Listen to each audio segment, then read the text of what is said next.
नमस्कार फ्रेंड्स, एक बहुत ही इम्पॉर्टेंट टॉपिक, चाहे वो यूपी पीजीटी का एग्ज़ाम हो, असिस्टेंट प्रोफेसर का एग्ज़ाम हो या फिर टीजीटी का एग्ज़ाम हो या फिर कोई भी एग्ज़ाम जिसमें इकोनॉमिक्स का महत्व हो।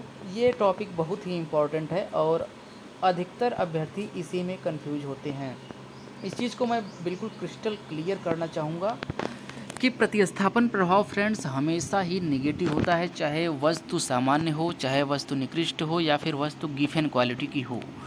तो सबसे पहले मैं देख लेता हूँ चिन्ह के बारे में लोग अधिकतर कंफ्यूज होते हैं। सबसे पहले मैं बात करूँगा सामान्य वस्तु की। सामान्य वस्तु में price effect is equal to income effect plus substitution effect, यानी कि कीमत प्रभाव, मूल्य प्रभाव और प्रतिस्थापन मूल्य प्रभाव जो होता है वो आय प्रभाव और प्रतिस्थापन प्रभाव का योग होता है।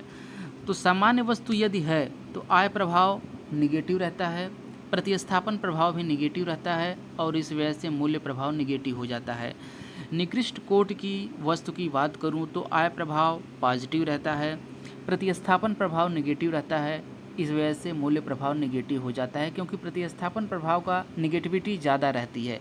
इसी प्रकार यदि वस्तु गिवन क्वालिटी की है तो आय प्रभाव पॉजिटिव रहता है, प्रतिस्थापन प्रभाव निगेटिव रहता है, लेकिन आय प्रभाव इतना ज़्यादा धनात्मक होता है कि वह प्रतिस्थापन प्रभाव की ऋणात्मकता को समाप्त करके मूल्य प्रभाव को पॉजिटिव बना देता है। तो ओवरऑल एक कंक्लूजन हमें यहाँ पर निकलता हुआ प्रतीत होता है कि यदि वस्तु सामान्य है और इन्फीरियर है तो वहाँ law of demand will apply, लेकिन यदि वस्तु गिवन क्वालिटी की है तो वहाँ law of demand will not apply.